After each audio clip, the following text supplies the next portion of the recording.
Bonjour. Cette semaine, pour vous réinformer sur la réalité économique, j'ai retenu les informations suivantes. La crise de Deutsche Bank, la vente de Morpho en France, le chômage en France et le projet de loi de finances 2017. Deutsche Bank tout d'abord. C'est en effet l'actualité économique européenne la plus brûlante de cette semaine. Brûlante pourquoi? Parce que la Deutsche Bank, première banque allemande, connaît une descente aux enfers en bourse et sa vulnérabilité va faire trembler la finance européenne. Cette nouvelle affaire qui réveille le spectre de la faillite de Lehman Brothers en 2008 est loin d'être anodine pour nous tous et les dommages collatéraux dans la zone euro risquent même d'impacter directement notre vie quotidienne. Deutsche Bank, avec ses 1 900 milliards d'euros d'actifs au bilan, est un mastodonte.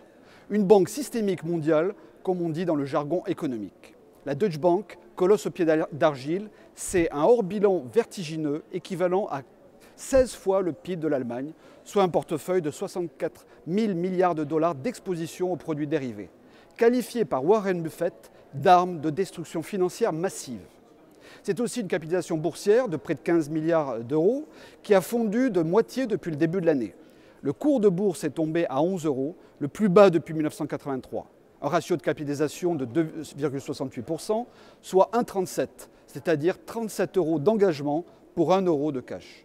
Soit 90% de destruction de richesses avec des pertes de l'ordre de près de 7 milliards d'euros pour un chiffre d'affaires de 33 milliards d'euros par an.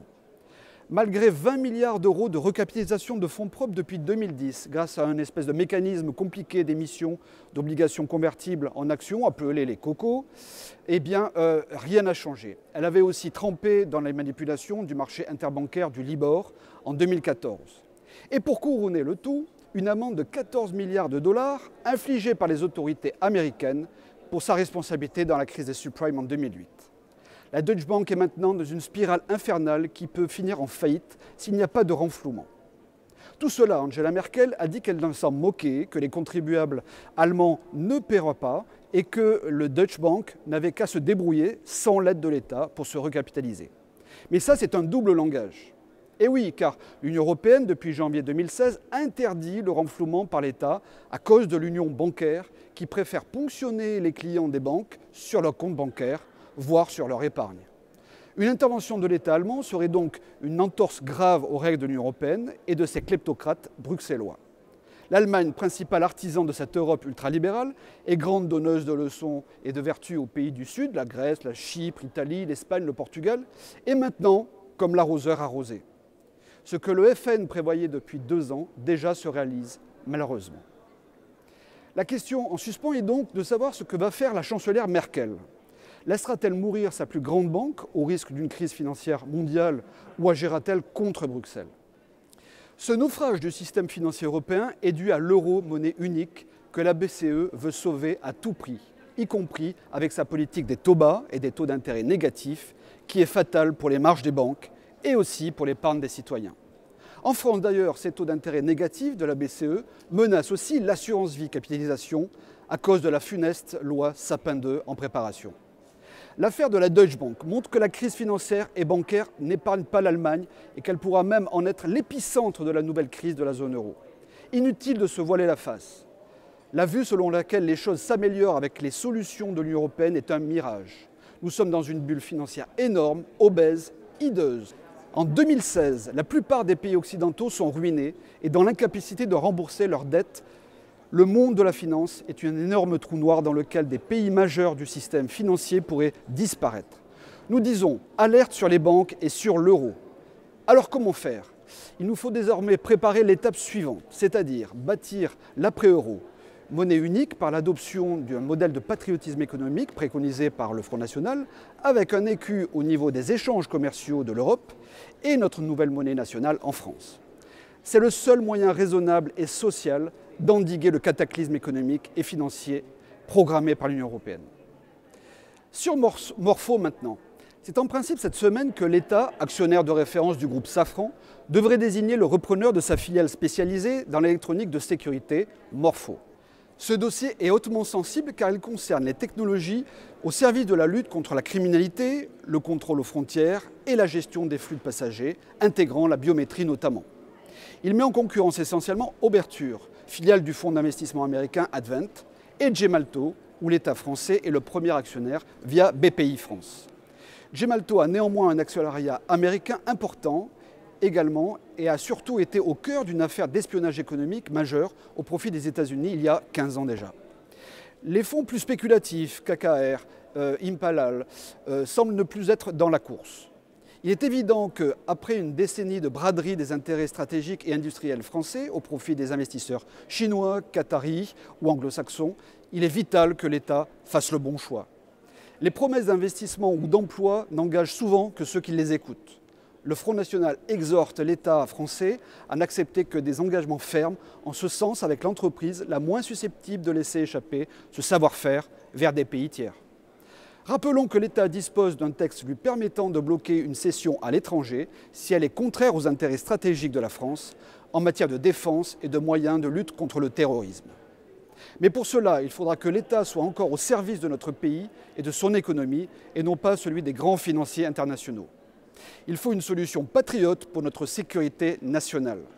La seule réponse face à la grande braderie de notre fleuron industriel nationaux est le patriotisme économique et le retour de l'État stratège tel que le prône le Front National. Le chômage maintenant. Les chiffres du chômage pour le mois d'août en France sont tombés et c'est un véritable douche froide pour le gouvernement ainsi qu'un drame pour nos compatriotes. Il y a maintenant en France 6 611 000 privés d'emploi et de travailleurs occasionnels.